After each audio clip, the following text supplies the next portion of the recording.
In a few months, fishing at Saratoga Lake will return to its old ways, with these 6 to 8 inch Eagle Lake rainbows and tiger trout doing their part.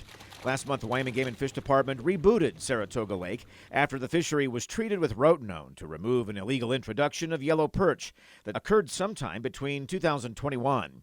Saratoga Lake has long been managed as a trout fishery, so when yellow perch were discovered there, fisheries biologists became concerned on two fronts. One, the fishery would quickly become unproductive to local anglers, and two, the perch threatened to move into the North Platte River drainage with the likelihood of doing damage upstream, getting into other fisheries and competing with other fish species.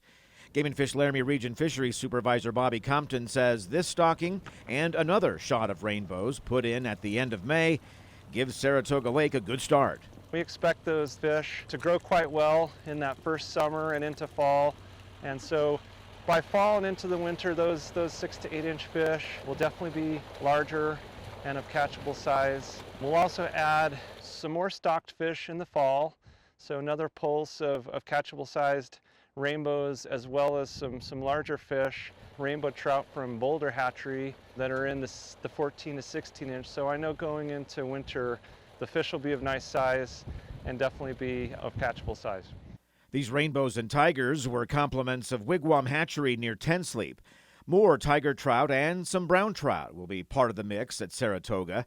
Saratoga National Fish Hatchery provided 8 inch rainbows as well. We surveyed a lot of anglers about 2 or 3 years ago, and that was one of the things that they requested, was just something different.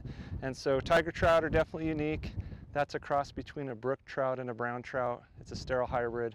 And then with our brown trout, another way to diversify the fishery, but they're also more predaceous, so they're just kind of fill a different niche. Another measure to reduce movement of undesired fish species from the North Platte into Saratoga Lake is in the form of a fish screen. Game and Fish installed by partnering with the town of Saratoga and the Bureau of Land Management. This screen on the inlet ditch where the North Platte River flows into Saratoga Lake will limit fish like white sucker and brook stickleback from coming in.